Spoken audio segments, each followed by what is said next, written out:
बातमी पुण्यामधून उत्तर पुणे जिल्ह्यामध्ये पावसाचा जोर वाढलेला आहे। पावसामुळे घोड नदीला पूर आलेला आहे। नदीनं धोकादायक पातळी देखील ओलांडलेली आहे। घोड नदीवरील अनेक बंधारे पाण्याखाली गेलेत।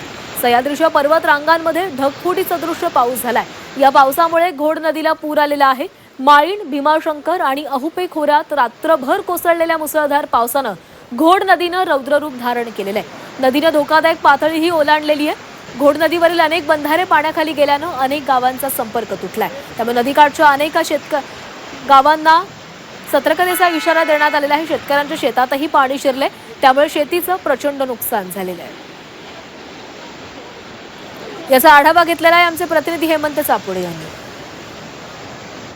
पुणे जिल्ह्यात रात्रीपासूनच मुसळधार पावसाने हाहाकार माजवला असून सह्याद्रीच्या पर्वतरांगा परिसरातील भीमाशंकर, माळीण, आहुपे खोऱ्यात ढगफुटी सदृश्य पाऊस झाल्याने घोड नदी धोकादायक पातळीवरनं वाहत आहे। मी सध्या घोड नदीच्या तीरावरती आलो। आपण या ठिकाणी जर पाहिलं तर प्रचंड असा पाऊस झाल्याने अनेक गावांचा संपर्क तुटलेला आहे। तर अनेक गावांतील बंधारे पाण्याखाली गेले असून आजूबाजूच्या शेतीत सुद्धा मोठ्या प्रमाणात पुराचं पाणी शिरल्याने शेतकऱ्यांचं प्रचंड असं नुकसान झालेलं आहे। आपल्यासोबत बोलण्यासाठी काही शेतकरी आहेत।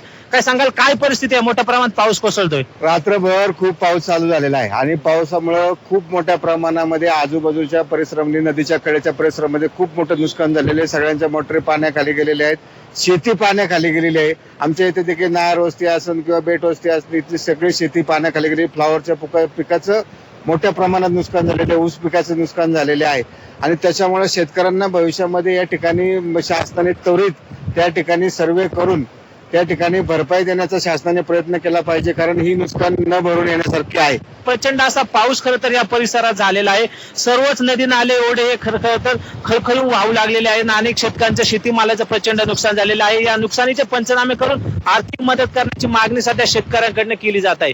हेमंत सापुडे, झी मीडिया, आंबेगाव, पुणे।